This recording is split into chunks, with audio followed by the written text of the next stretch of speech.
If you've mastered calm, but still feel overlooked, ignored, or quietly disrespected, this video is going to bother you. Stoicism was never meant to make you passive. It was meant to make you unshakable. And today, I'm going to show you the exact mistake that turns calm people into harmless people. There's a quiet moment right after understanding hits, when something inside tightens instead of relaxes. It's not anger. It's not fear. It's recognition. That subtle sense that what felt like peace may have been hiding something unfinished. This is where the real work begins. The problem doesn't start with calm itself. Calm is not the enemy. The problem starts when calm becomes a hiding place. At first, it feels like growth. You stop reacting. You stop arguing. You stop getting pulled into chaos. You tell yourself you're being mature, disciplined, stoic. And in many ways, you are. But over time, something strange happens. The calm gets heavy. Situations repeat. People keep crossing lines.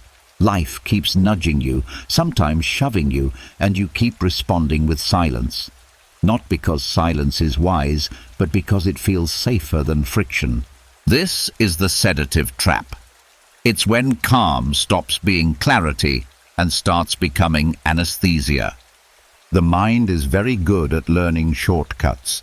If expressing anger once led to conflict, embarrassment, or loss, the mind remembers. If speaking up created tension, the mind files that away as danger. So it adapts. It says, let's stay calm. Let's not feel this fully. Let's lower the volume. At first, this feels like control. But what's really happening is avoidance dressed up as philosophy. Anger, frustration, urgency. These emotions are not flaws. They are signals. They are information. Anger often signals a boundary violation. Frustration points to blocked progress. Urgency highlights what matters before time runs out. When these emotions arise and are immediately muted, the message never gets delivered. The body feels the emotion, but the mind shuts the door before asking why it's there. Over time, this creates a dangerous pattern. You stop trusting your internal signals. You become calm, but disconnected. Peaceful, but passive. You tell yourself, this doesn't bother me, when it actually does. You say, I accept this, when what you really mean is, I don't want to deal with the discomfort of addressing it. True Stoicism was never about emotional numbness. It was about emotional literacy. It taught restraint, not repression. The Stoics didn't aim to feel less. They aimed to feel accurately, then act correctly. Calm was supposed to be the space between stimulus and response, not the cancellation of response altogether. When calm becomes a way to escape confrontation, strength quietly leaks away. Not all at once, but slowly. You delay hard conversations. You tolerate small disrespect because it's easier than correcting it. You postpone decisions because staying neutral feels more peaceful than choosing and risking loss.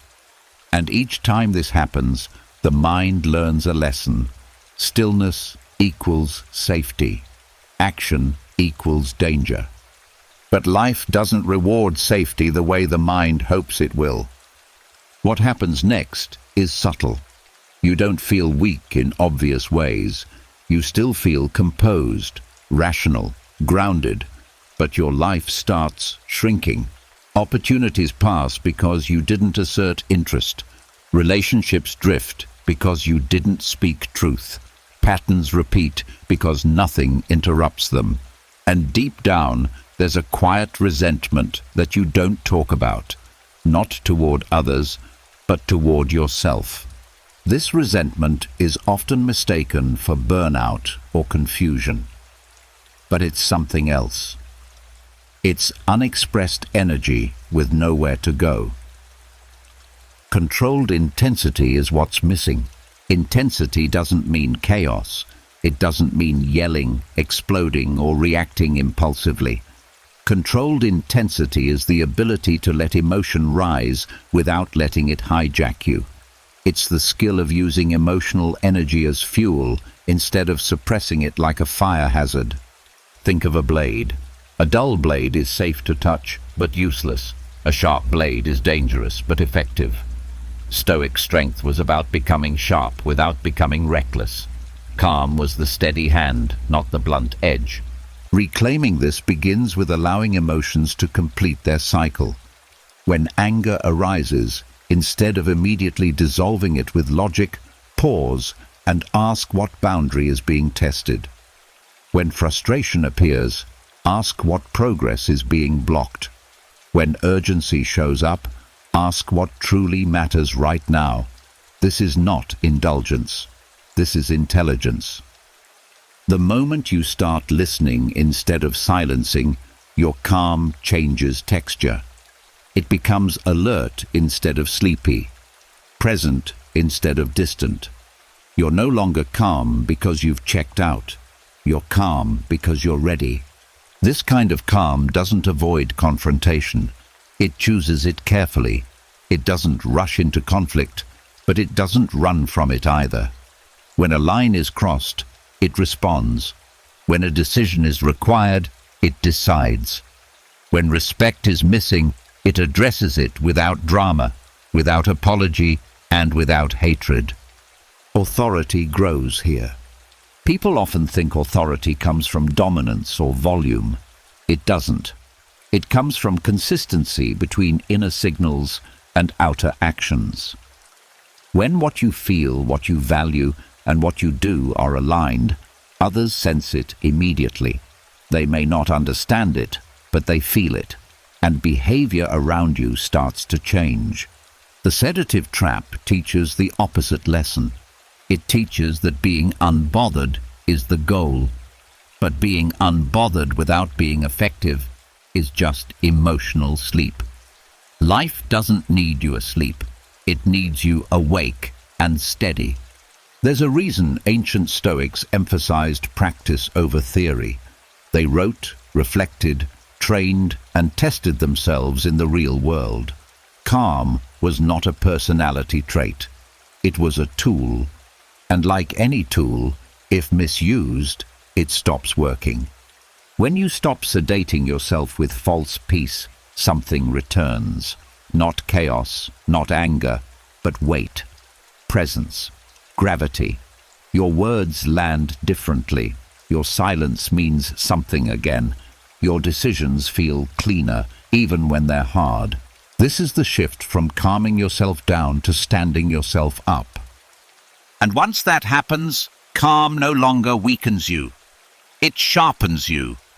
When calm sharpens you instead of numbing you, a new responsibility appears. Awareness wakes up. Energy returns. And with it comes a quiet question that can no longer be ignored. Now that you're no longer asleep, what are you actually steering? Because staying steady is one thing. Directing life is another. There's a subtle discomfort that shows up when this question lands. It doesn't feel dramatic. It feels like a pause, like realizing you've been standing strong, but standing still. Here's where many people get stuck without noticing. They've learned how to accept outcomes gracefully. They don't complain much. They adapt. They tell themselves, it is what it is. And on the surface, that sounds stoic, wise even. But underneath, something important is missing. There's acceptance, but no direction. There's peace, but no preference with force behind it. This is preference without teeth. Modern Stoicism often emphasizes acceptance so heavily that it quietly forgets agency. People learn how to endure almost anything, but forget how to choose. They get very good at adjusting to circumstances, but rarely shape them. Life happens, and they respond with calm understanding, but not with decisive movement. They become excellent survivors, but poor architects. The ancient Stoics never meant for this. They were clear about one thing: some things are not up to you, and some things are. Acceptance belonged to the first category. Action belonged to the second. The mistake happens when acceptance spills over into areas where choice still exists. When someone accepts a job they hate because it pays the bills, when they accept being overlooked because that's just how people are, when they accept drifting because control is an illusion. This isn't wisdom, it's resignation with a calm face. Preference is the quiet statement of what you stand for. It's the internal line that says, "This matters to me," or "This does not." But preference without enforcement is just a thought. If it never translates into behavior, boundaries, or decisions, it has no weight. It doesn't shape reality. It only comments on it. Calm becomes weakness when it disconnects from decisive preference. You can accept that traffic exists. You can't accept being late every day if punctuality matters to you. You can accept that people have flaws. You can't accept repeated disrespect if self-respect is a value you claim. The difference lies in whether your preferences are alive or ceremonial. Many people keep their preferences vague on purpose. Vague preferences feel safer. They don't force decisions. They don't demand trade-offs. Saying, "I value growth," is easy. Saying, "I will leave what keeps me stagnant," is costly. So the mind chooses comfort. It tells itself that flexibility is wisdom, adaptability is strength, and non-attachment means not pushing. But non-attachment was never about passivity. It was about freedom from emotional dependence, not freedom from responsibility. When preferences aren't sharpened, life defaults to other people's priorities. Work expands into all available space. Relationships drift toward convenience. Days fill themselves with whatever is loudest, closest, or easiest. And because you're calm, you don't resist. You flow, you adjust, you endure, but you don't direct. Over time, this creates a quiet erosion of self-trust. Not because bad things happen, but because nothing intentional happens. You look back and can't quite point to decisions you made with conviction. Things just sort of unfolded, and while you handled everything well, something feels hollow. That hollow feeling isn't a lack of gratitude. It's a lack of authorship. The Stoics believed in living according to nature, but nature includes human reason. Reason chooses. Reason ranks. Reason says, this is worth effort, and that is not. Without ranking, all outcomes feel equal. Without ranking, nothing deserves sacrifice. Without sacrifice, nothing meaningful is built. Sharp internal standards give preference its teeth. A standard is not a goal. It's a rule you're willing to inconvenience yourself to uphold. It's what you protect even when no one is watching. It's what quietly governs your decisions before emotion gets involved. Standards turn values into filters. They reduce decision fatigue because the choice is already made. When standards are missing, acceptance fills the gap. You accept what arrives because there's no internal structure telling you what should arrive. You tolerate situations longer than you should because there's no line that signals enough. This is where Stoicism turns from strategy into endurance sport. Endurance has its place. Life will test you with events you cannot change. Loss, aging, unfairness. Here, acceptance is strength. But when endurance becomes the default response to everything, even to what you could shape, it dulls your edge. Strategic engagement with reality means knowing when to yield and when to press. It means accepting the weather, but choosing the route. Accepting human nature, but setting terms. Accepting uncertainty, but committing to a direction anyway. Preference becomes powerful when it's paired with willingness to act. Action doesn't have to be dramatic. Sometimes it's a conversation you stop avoiding. Sometimes it's a boundary you state calmly and keep. Sometimes it's a decision to stop explaining yourself. Sometimes it's choosing to leave something that no longer aligns without needing to justify it. These actions don't come from anger. They come from clarity. Calm, when combined with clarity, becomes dangerous in the best way. It no longer dissolves into acceptance. It crystallizes into choice. You stop asking, "Can I tolerate this?" and start asking, "Does this align with what I've decided matters?" When you live this way, life doesn't feel heavier. It feels cleaner. Fewer options compete for your attention because your standards quietly eliminate them. You're not rigid, but you're no longer endlessly flexible either. You bend where bending is wise, and you stand where standing is required. Others may not notice the change immediately, but they feel it. Requests become more respectful. Expectations adjust. Opportunities clarify themselves. Not because you demand control, but because your presence carries direction. Acceptance stays where it belongs. Preference gains weight. And Stoicism returns to what it was always meant to be. Not a philosophy of coping, but a discipline of choice. From here, calm stops being the end of the journey. It becomes the ground you stand on while you decide where to move next. As preference gains weight and choices start to shape direction, another tension quietly surfaces. It's uncomfortable, and most people try to smooth it over quickly. You begin to notice that doing the right thing hasn't always made life easier. In fact, sometimes it's made it harder. People push more, expectations rise, lines blur, and a strange pattern appears. The more morally clean you become, the more others seem willing to test you. That discomfort is not a failure of virtue. It's the moment where virtue meets resistance. There's a soft illusion many people carry without realizing it. They believe that being good will naturally protect them, that honesty will be rewarded, fairness will be respected, and patience will eventually teach others how to treat them well. This belief feels comforting, almost noble, but reality doesn't operate on moral guarantees. It operates on incentives, signals, and pressure.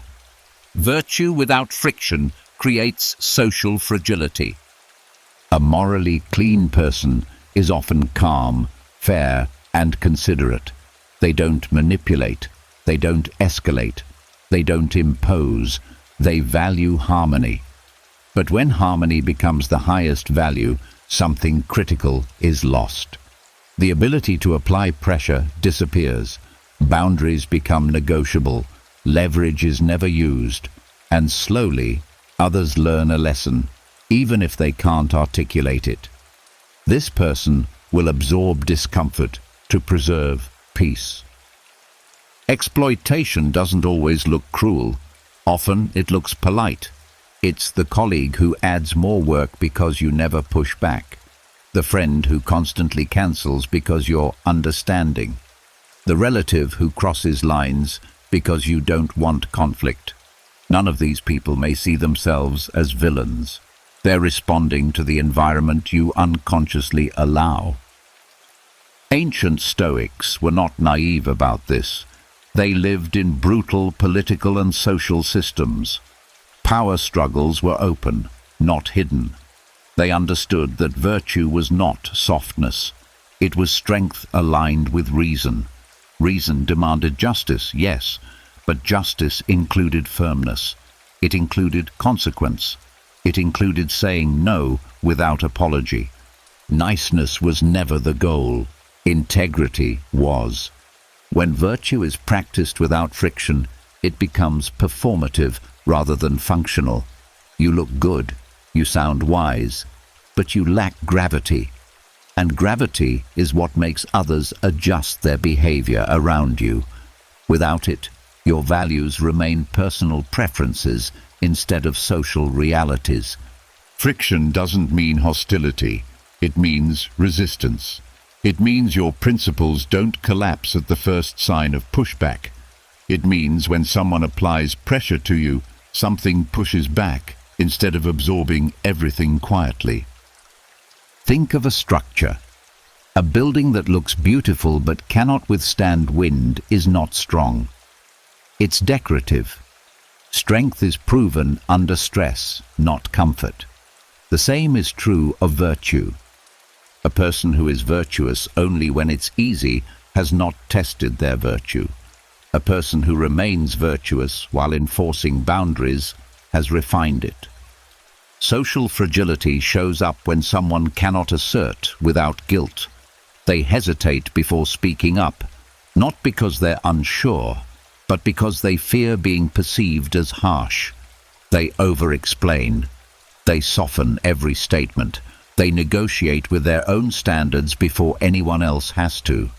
This creates a strange imbalance.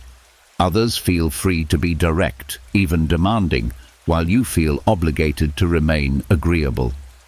Over time, resentment grows, but it stays hidden under layers of moral self-control. You tell yourself you're above petty conflicts, but inside something tightens. That tightness is virtue asking to grow stronger. The Stoics believed that virtue was the only true good, but they did not define good as pleasant. They defined it as aligned with reason. Reason does not avoid friction.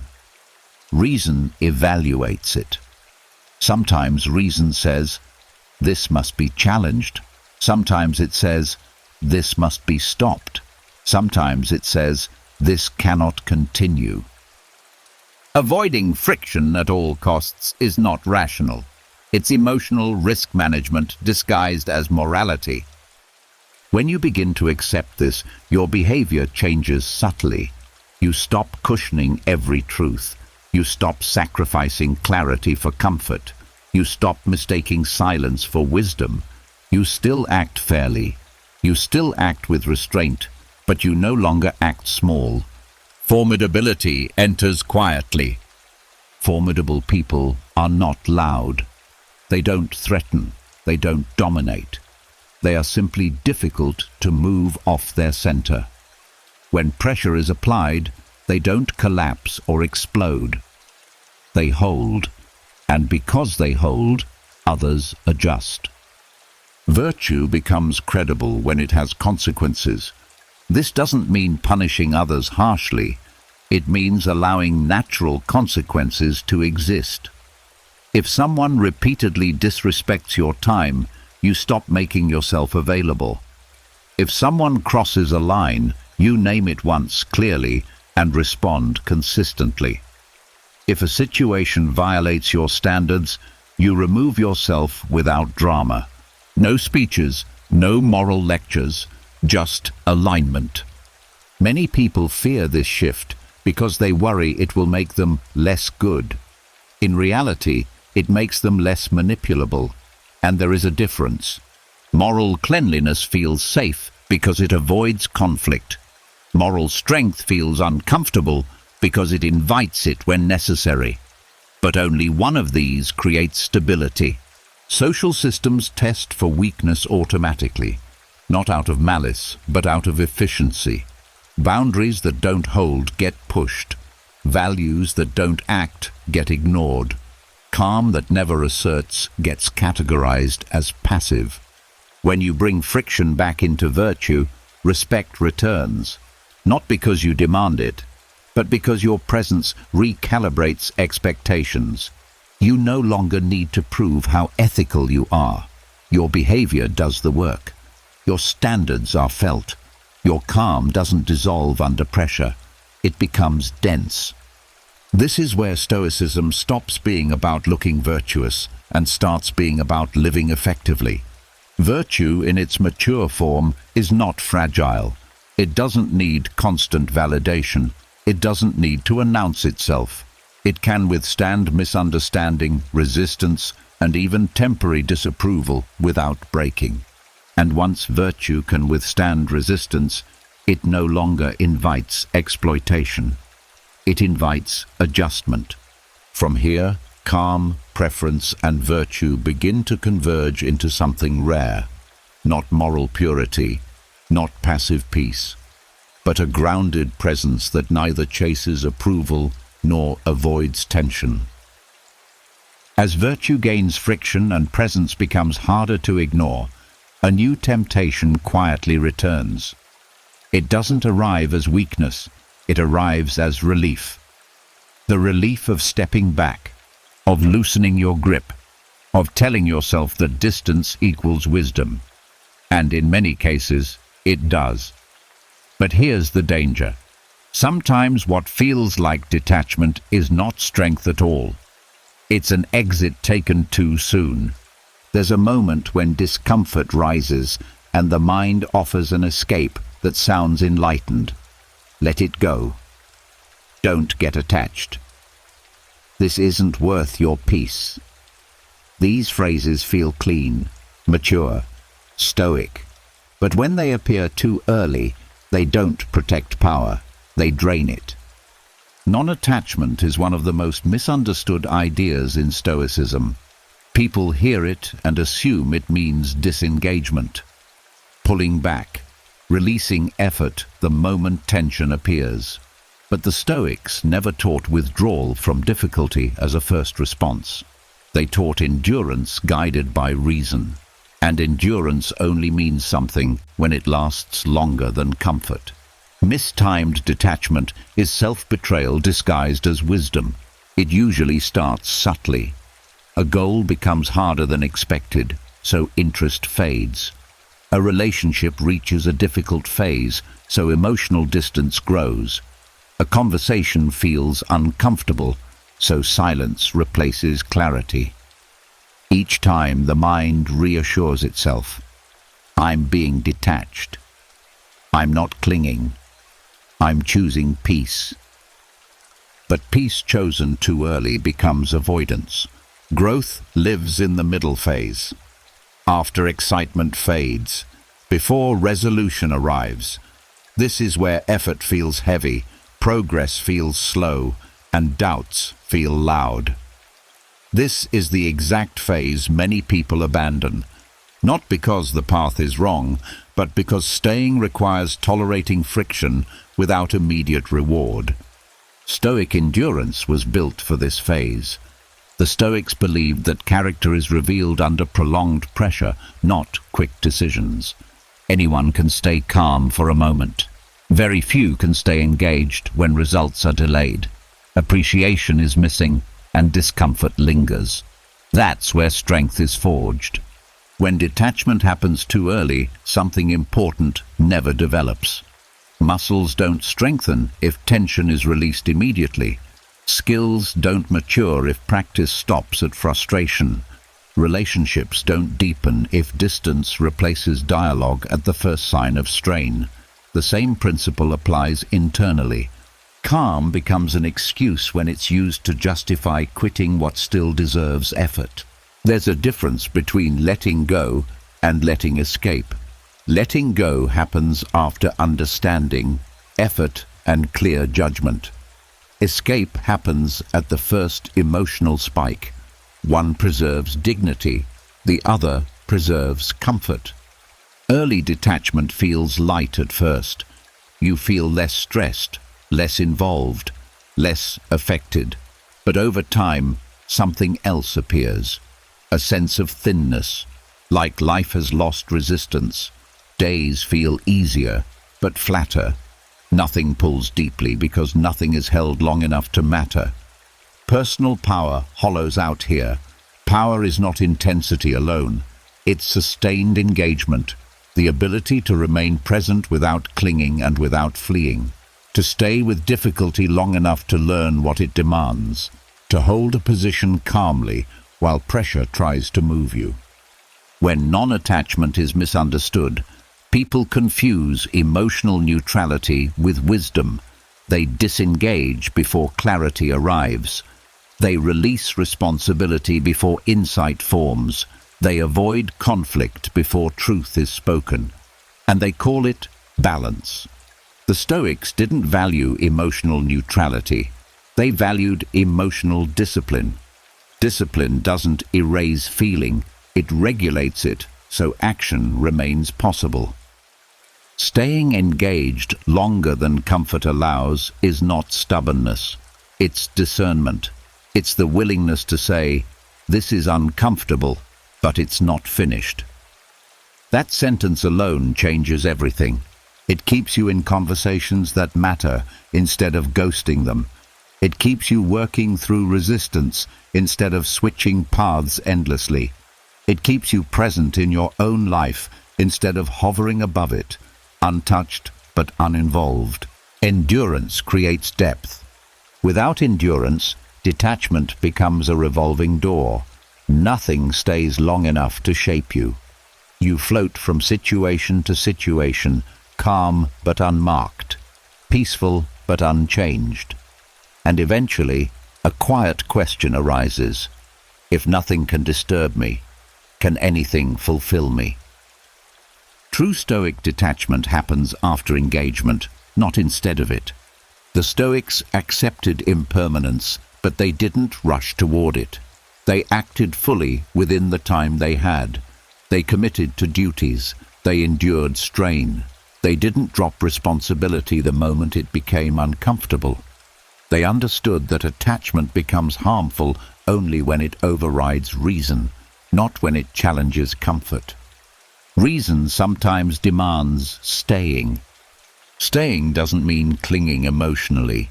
It means continuing to act with integrity while the outcome remains uncertain. It means holding effort steady without demanding immediate relief. It means tolerating discomfort without numbing it or escaping it.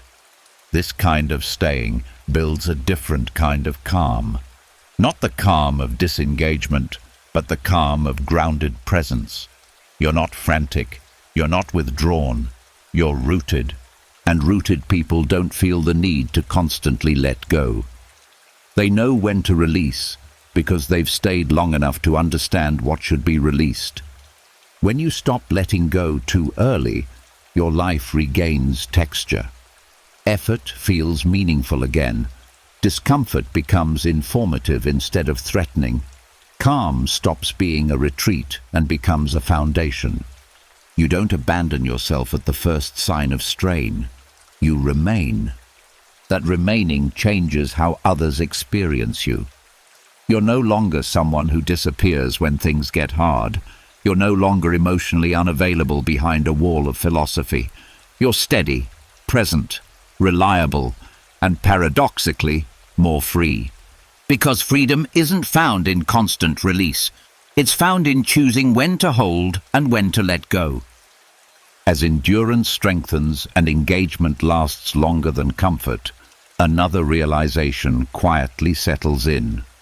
Staying present is powerful, but presence alone is not enough. You can be grounded, disciplined, emotionally regulated, and still barely register in the lives of others. Calm can keep you centered, yet leave the world untouched. This is where many people stall without realizing it. There's a particular kind of silence that doesn't come from wisdom. It comes from being unseen. Inner peace is deeply valuable. It stabilizes the mind. It prevents impulsive reactions. It allows clear thinking.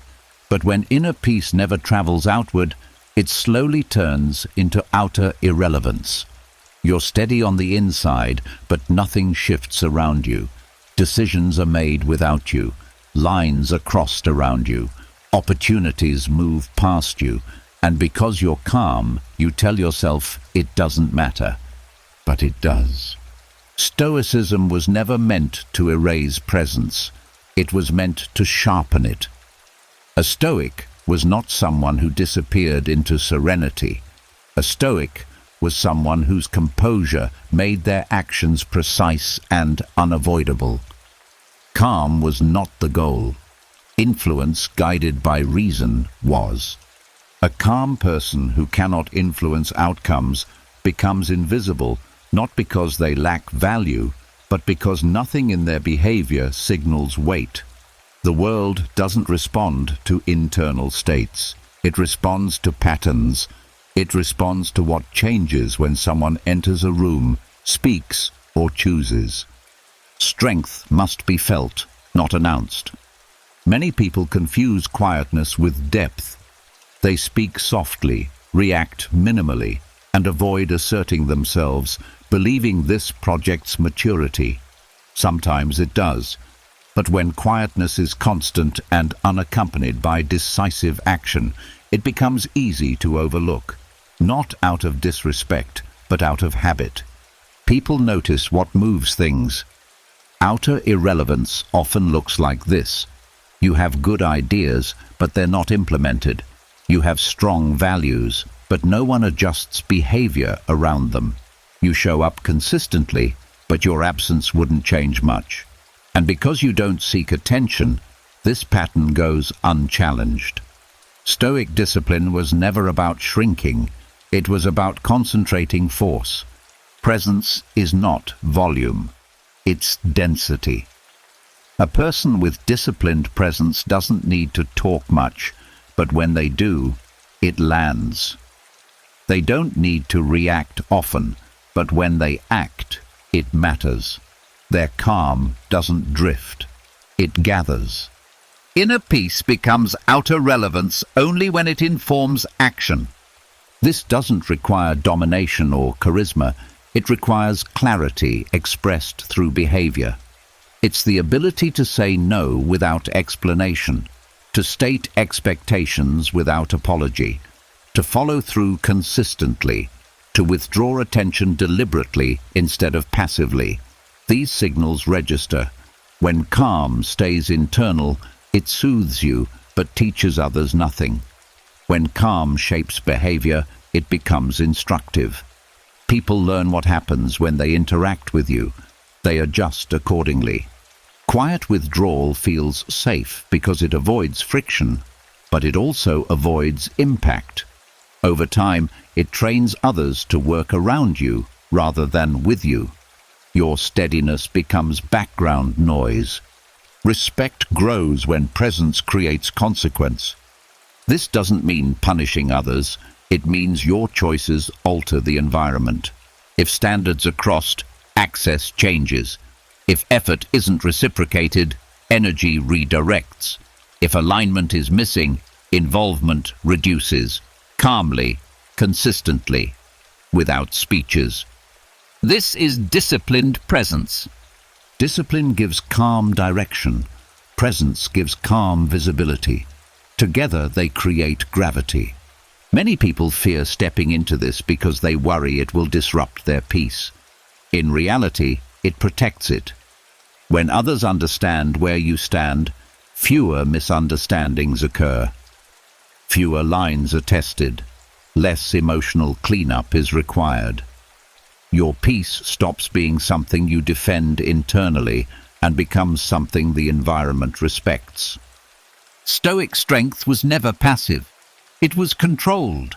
It allowed engagement without entanglement, influence without ego, action without reactivity. Outer irrelevance often hides behind humility. I don't need recognition. I don't need to be heard. These statements can be true, but they can also mask avoidance of responsibility. Influence isn't about ego, it's about stewardship. If you see clearly and say nothing, act nowhere, and shape nothing, clarity is wasted. The Stoics believed in duty. Duty requires impact. Impact doesn't always look dramatic. Sometimes it's a standard quietly enforced over time. Sometimes it's consistency that others come to rely on. Sometimes it's the absence you create when something no longer aligns, but it must be felt. When people feel your presence, they don't need explanations. They sense reliability. They sense boundaries. They sense direction. Your calm stops being invisible and starts becoming stabilizing. This is where calm matures. It's no longer about how little you react. It's about how intentionally you respond. It's no longer about inner balance alone. It's about outer alignment. A person with inner peace and outer relevance doesn't chase attention. They don't need to. Their behavior speaks. Their decisions ripple. Their calm creates order rather than fading into it. When this happens, respect arrives quietly, not admiration, not praise, but adjustment. And adjustment is the clearest signal of influence. As presence begins to carry weight and calm finally touches the world around you, one final problem reveals itself. It's the most subtle of all, because on the surface, everything looks solid. You're disciplined, you wake up on time, you regulate your emotions, you endure discomfort, you accept what happens. From the outside, it looks like strength. From the inside, something still feels unfinished. That unfinished feeling comes from movement without destination. This is the missing weapon. Discipline without direction. Many Stoics train themselves to tolerate almost anything. Cold showers, long hours, emotional restraint, delayed gratification. They become very good at not breaking. But not breaking is not the same as building. Endurance alone does not shape a life. It only proves you can survive one. When discipline has no target, it turns inward and loops. You manage yourself beautifully, but nothing external changes. Days repeat. Effort stays high. Results stay flat. Calm becomes circular. You're stable, but stationary. Stoicism was never meant to stop at self-control. Self-control was the foundation, not the mission. The Stoics trained the mind so action could be clean, not so life could remain unchanged. Direction is what turns discipline into force. Without direction, discipline becomes aesthetic. It looks good. It feels virtuous. It gives identity. I'm disciplined. I'm resilient. I can handle anything. But it doesn't create momentum. It doesn't move the needle. It doesn't demand risk. Direction demands choice. Choice introduces fear.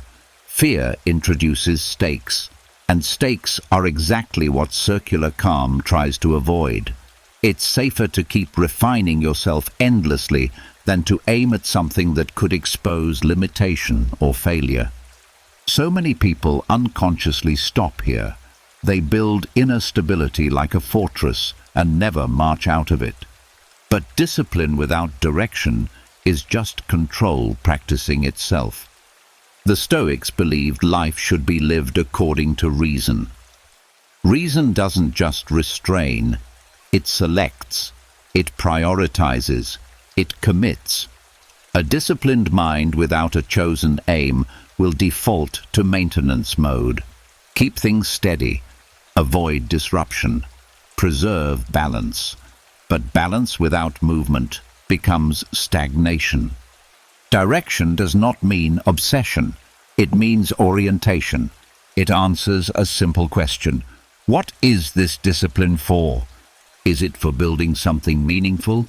Is it for serving a responsibility? Is it for mastering a craft?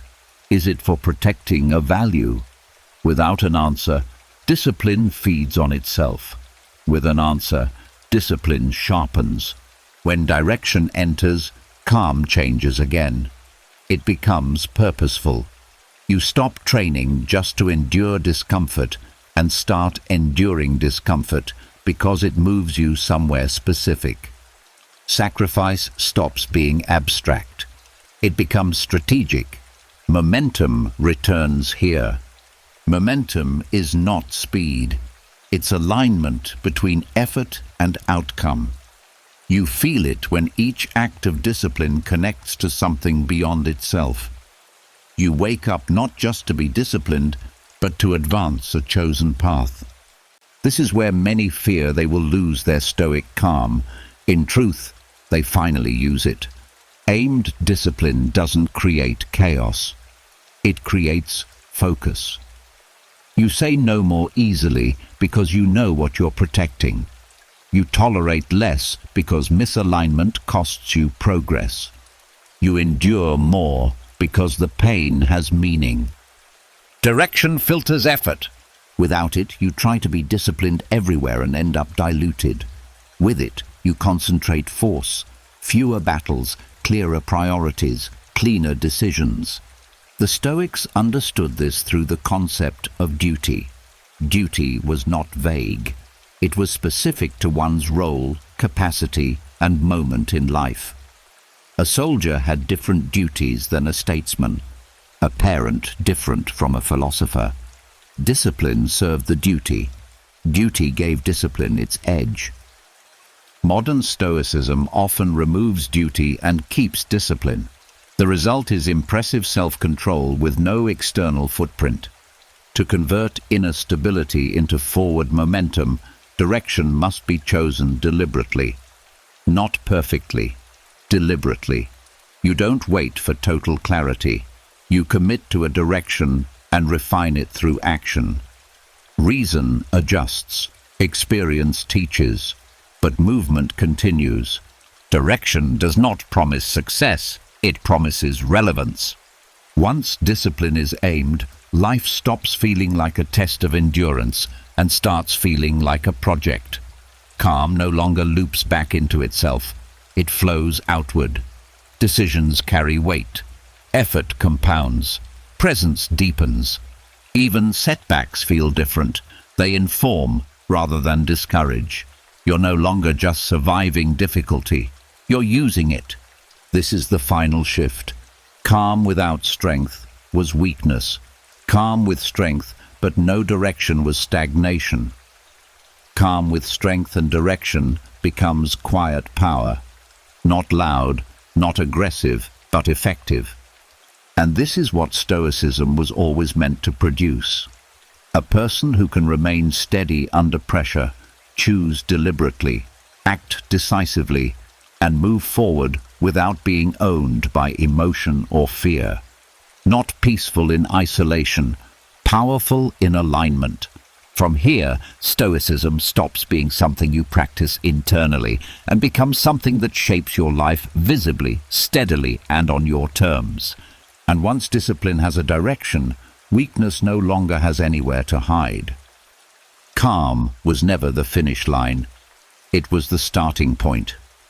Without direction, calm sedates. Without friction, virtue weakens. Without endurance, detachment hollows you out. And without presence, peace becomes invisible.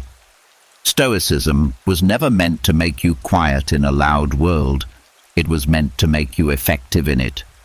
If this changed how you see your own calm, leave a comment with "awake, not asleep." I read everyone. And if you want to turn inner peace into real strength, subscribe to the channel and stay with us. This is where Stoicism stops being comforting and starts working.